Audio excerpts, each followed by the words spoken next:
wanted those stories for years. You know what I mean? Right. I think that people wanted those stories for years. And What did Jay say? He said, love is all about risk. You got to decide if you're going to jump. You going to jump? And that's Are the you gonna answer. jump? Are you going to At 44, it appears Kelly Rowland has confirmed what we all feared. And it doesn't look good. For a while now, there's been rumors about the former Destiny Child singer and Jay-Z. And finally, it looks like they're about to be confirmed.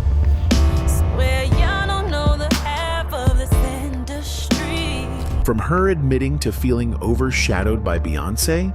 Yeah, that wasn't just media speculation. To talks of domestic violence involving an ex, but which ex?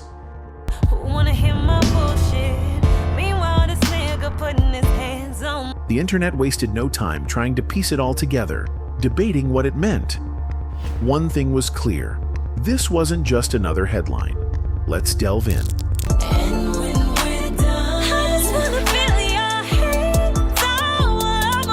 Kelly Rowland was born on February 11, 1981, in Atlanta, Georgia.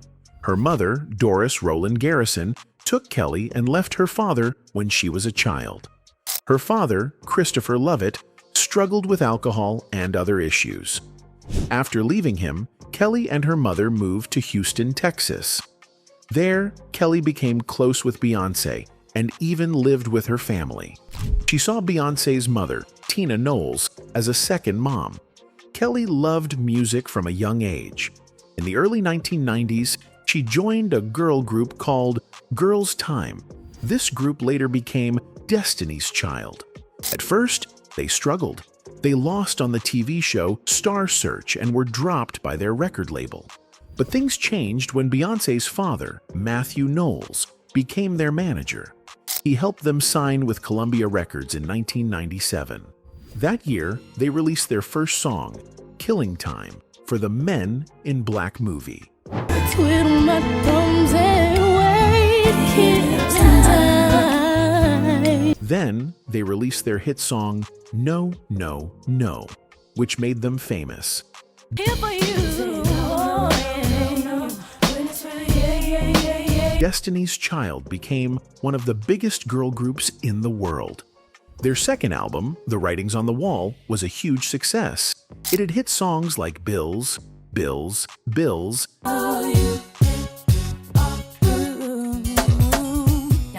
and Say My Name.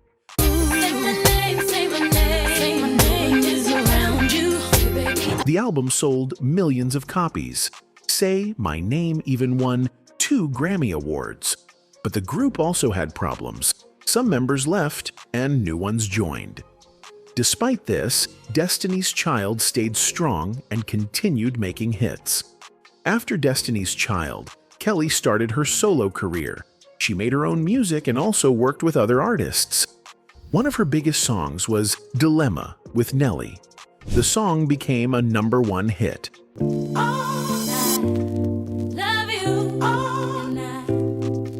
Over the years, she kept making music, acting, and even working as a TV judge. Every other day, I would call, you would say, baby, how's your day? Kelly also had personal struggles. She didn't see her father for 30 years. She felt abandoned and hurt, but after becoming a mother, she wanted to reconnect. Her mother passed away in 2014, and that made her want to meet her dad again. Jay-Z helped her find the courage to reach out. When she finally saw her father, all her anger disappeared. They spent hours talking, and she realized it was never too late to reconnect. Now, there have been rumors suggesting that Jay-Z is the father of Kelly Rowland's son. So Jay-Z was at his movie screening for The Harder They Fall in Los Angeles.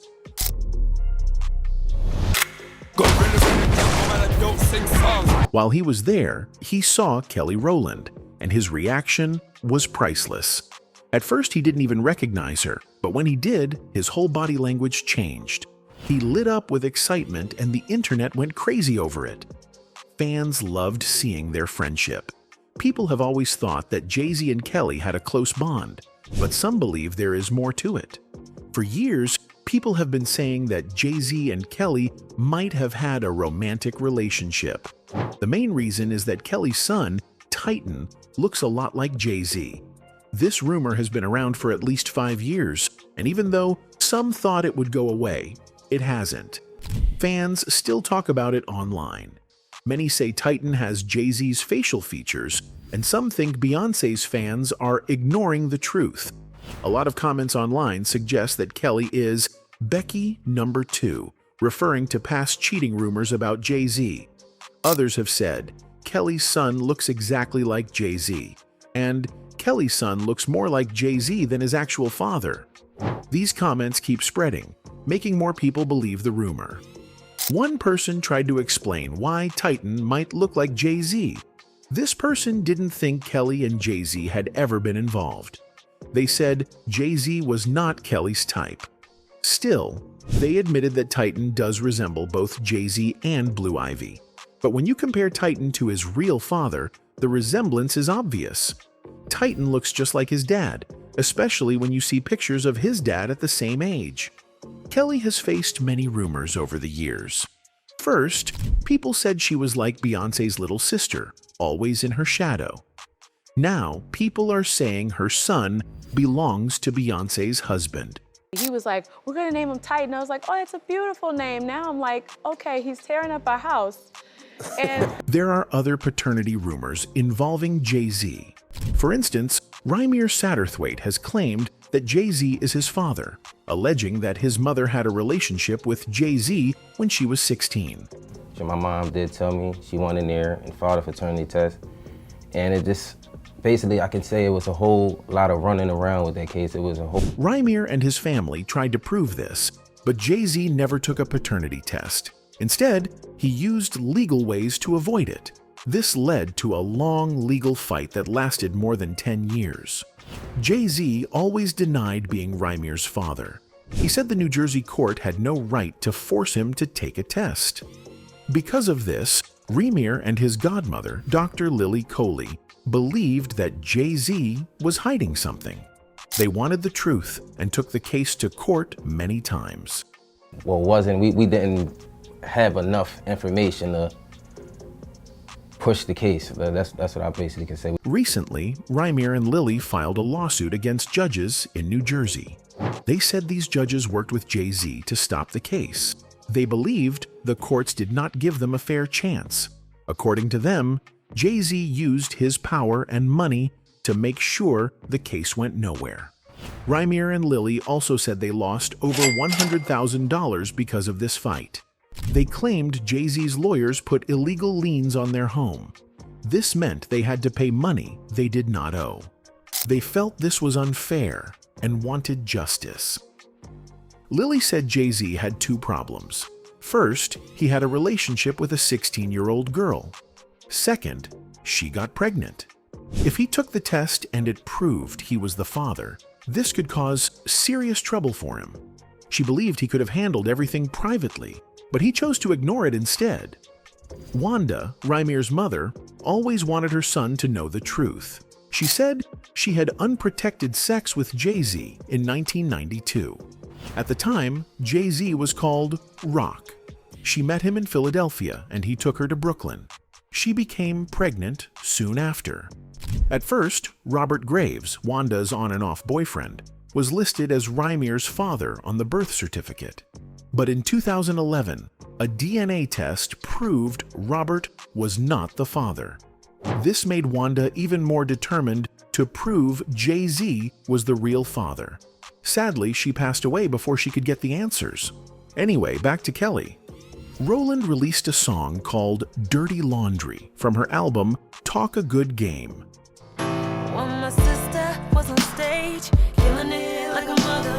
The song was very emotional and deep. It was about her struggles in an abusive relationship. In the song, she spoke about the pain she went through. She also talked about how the toxic relationship affected her self-esteem. It even hurt her friendship with her Destiny's Child bandmates, especially Beyoncé. The song was very personal. It was like she was telling the world about her deepest secrets. Many people were shocked when they heard it. I think that people wanted those stories for years, and that's just so sad on them because it's not like that. The song is a slow R&B ballad. It tells the story of Kelly's life, especially after she released her first solo album, Simply Deep, in 2002. During an interview, Kelly explained that it was very hard for her to record the song. She said she had to sing it many times before she could do it without crying. She felt very emotional every time she tried. Even when her new album was played for her record company, she had to leave the room before they played Dirty Laundry. It was too painful for her to listen to. She needed time to heal before she could sing the song the way she wanted. Swear y'all don't know the half of this industry. Kelly's voice in the song was full of pain and experience.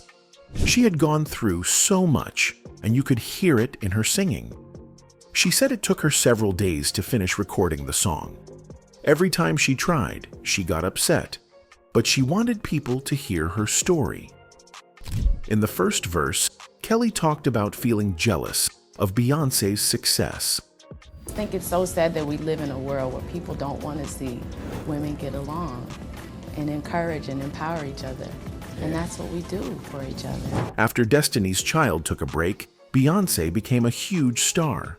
Kelly was happy for her, but at the same time, she felt lost. She didn't know what to do with her own career. In the song, she admitted that she was struggling while Beyoncé was shining.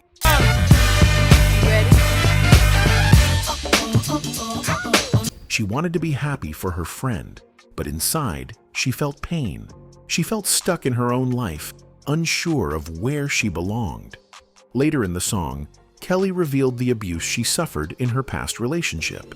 She said that her ex-boyfriend controlled her life. He made her feel worthless. He even made her believe that nobody loved her except for him. He told her that even her parents and Beyoncé didn't care about her. She felt trapped and alone. She was scared, and she didn't know how to leave. She also mentioned a time when he hit a window so hard that it broke. She felt like the window represented her, shattered and broken inside. Who wanna hear my bullshit? Meanwhile, this nigga putting his hands on me. After the song was released, some people thought she was talking about her ex-fiancé, Roy Williams. But Roy went on Twitter to clear things up. He said that he was not the man who abused Kelly. He reminded people that she had dated other men before. He didn't want anyone to think he was the one who hurt her.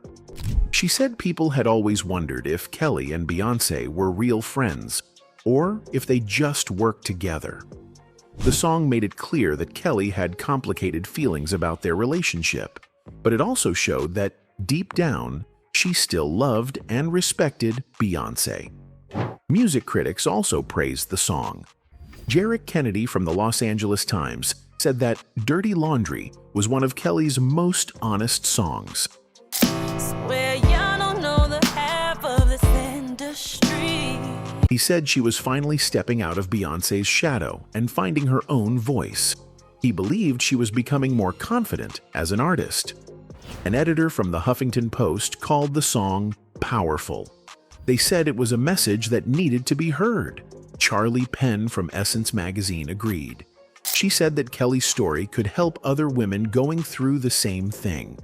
She wanted people to learn from the song and find the courage to leave toxic relationships.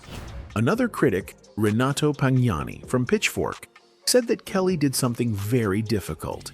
She let the world see her most vulnerable side but still managed to sound strong.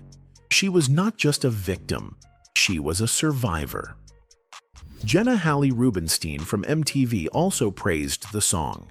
She said it must have been hard for Kelly to air her dirty laundry, but in the end, it probably helped her heal.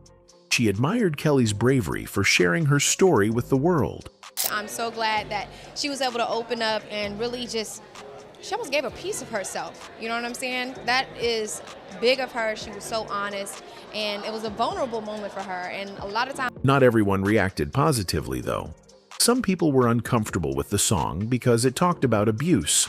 Some fans didn't expect Kelly to reveal such personal details. Others felt sad to learn about her struggles.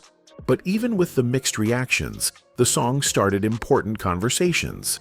People began talking about domestic abuse and how many women suffer in silence.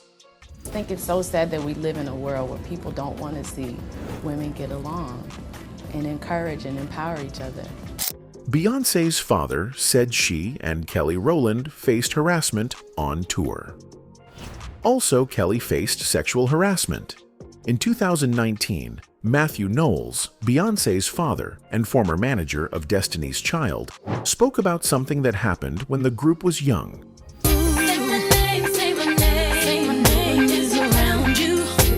He said that his daughter Beyoncé and Kelly Rowland were sexually harassed while on tour in the early 2000s. He claimed that two members of the R&B group Jagged Edge behaved inappropriately toward the young singers. Matthew explained that at that time, Beyoncé and Kelly were only 16 years old, while the men from Jagged Edge were 21 and 22 years old. He said that as their manager and as their guardian, he had a responsibility to protect them. Now remember, the girls are minors. They're minors. They're 16 years old. The guys are 21, 22. One day, he got a call from both Beyoncé and Kelly. They told him that two of the older men from Jagged Edge were making them feel uncomfortable. They were being harassed, and they didn't know what to do. I got a call from Kelly and Beyoncé, and I talk about this in the book in detail, saying that they were constantly being harassed by two other members of Jagged Edge. And I couldn't have that. Matthew said he could not allow that kind of behavior. He had to take action immediately. He decided to remove the two men from the tour bus. He said he had to get them off in Baton Rouge, Louisiana. After that, there was a lot of drama. But he knew he had done the right thing to protect the girls.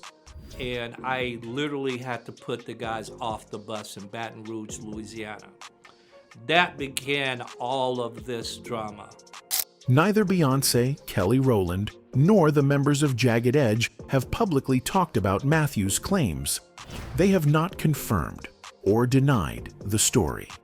In the same year, Beyoncé also addressed another rumor about Destiny's Child.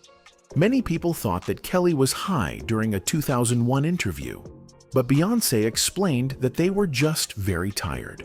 She said they had done interviews for 16 hours that day, and they were exhausted. She made it clear that they were not under the influence of marijuana or anything else. Also, in recent years, Kelly found herself in trouble after she praised Chris Brown on Instagram. She simply commented on one of his posts, saying she loved him. She did not expect the reaction that came next. The problem started because Chris Brown had just released a song called Need a Stack. I'ma need a stack. I'ma need a stack. In the song, he had lyrics that upset many people. He sang about only wanting to be with black women who had nice hair. Many people thought this was offensive because it seemed to suggest that some black women were better than others based on their hair type. Rowland said she had no idea about the song when she made her comment. She was in Australia at the time and was just congratulating Brown for breaking a record. The next day, she woke up and saw that many people were angry with her. She was confused and did not understand why people were attacking her. Many people thought she was supporting colorism. Some fans reminded Rowland that Brown had already been accused of not allowing dark-skinned women into his VIP section at clubs. This made things worse for her. People on social media did not hold back. They posted angry comments saying that Brown would not even allow Rowland in his club. She was shocked by the amount of criticism she received. It was a tough time for her. Rowland later explained that she did not support Brown's lyrics. She also spoke about how words like good hair have a painful history for black people. She said all hair is good hair and no one should be judged by it. Lord, on his behalf, excuse me, chill out. But I want to tell Chris, thank you so much for making great R&B music. And I want to tell him, thank you for being an incredible performer. I'll take this award, bring it to you. I love you. She learned an important lesson from the experience. She said, people should not be so quick to judge others without knowing the full story. She felt that the internet was too fast to attack people before understanding what really happened. Rowland was disappointed by how people reacted, but she remained strong. She wanted to clear her name and make sure people knew she never supported colorism. She only wanted to celebrate Brown's success, not his lyrics. Kelly Rowland recently shared her thoughts on Netflix's new show, Building the Band. Liam Payne, AJ McLean, Kelly Rowland, and Nicole Scherzinger know a thing or two about being in a group. The show had an interesting idea. Musicians would form a band without meeting each other in person. Rowland liked the concept, but felt disappointed because it wasn't her idea. Even though she wished she had thought of it first, she still showed support for the show. She said she was excited to see how it would turn out. Recruited the four for their new reality show, Building the Band. AJ is set to host the new program, while Nicole will serve as a mentor and judge alongside Kelly and Liam on the judging panel. Many people had different opinions about the show. Some thought it was a fresh and creative way to make music. Others felt it wasn't natural for a band to form without meeting face-to-face. Rowland didn't say much about the negative reactions, but her comments made it clear that she wished she had come up with the idea first. Despite her feelings, she didn't seem bitter. Instead, she showed excitement and interest in how the show would go. Aside from this, Rowland recently had to deal with a serious issue involving a fake Instagram account.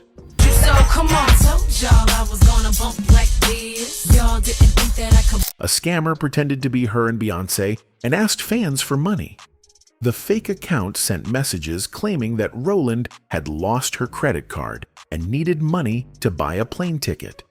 The message even promised that Beyoncé would come too if the fans sent money. Rowland was shocked and angry when she found out.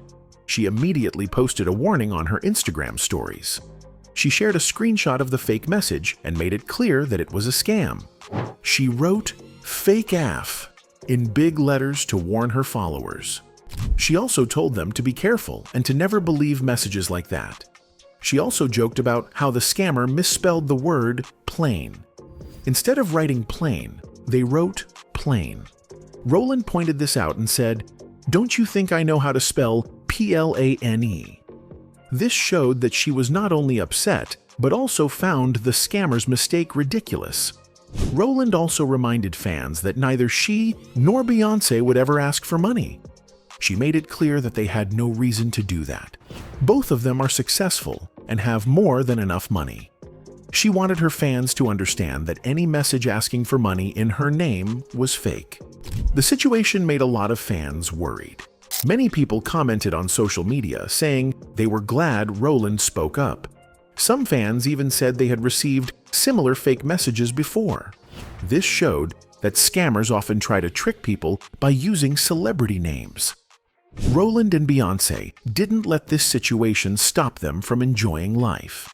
Recently, they went to Broadway to support their friend and former Destiny's Child member, Michelle Williams. Williams was starring in a new musical called Death Becomes Her. She was excited to have them in the audience. She said it reminded her of the old days when they performed together. Williams shared that Rowland had been curious about the musical. Before the show, Rowland had asked how a certain scene would be done. Instead of explaining, Williams told her she had to come and see it for herself. Rowland and Beyoncé did just that. They watched the show and showed their support for their friend. Rowland has been staying busy with other things as well. She recently reunited with rapper Nelly to perform their 2002 hit song Dilemma.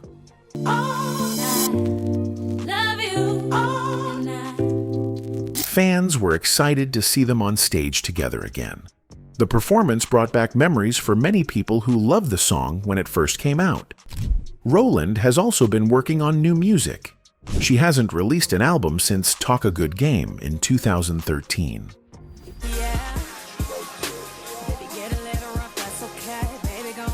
However, in an interview, she confirmed that new music was on the way.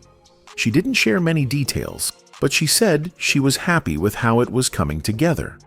She explained that she didn't want to say too much about the project. She felt that sometimes it's better to let things happen naturally instead of talking about them too soon. Fans are now waiting eagerly to hear what she has been working on. Despite the challenges she has faced, Rowland remains focused on her career and her fans. She continues to show support for others, whether it's a new TV show, her friend's Broadway performance, or her past collaborators.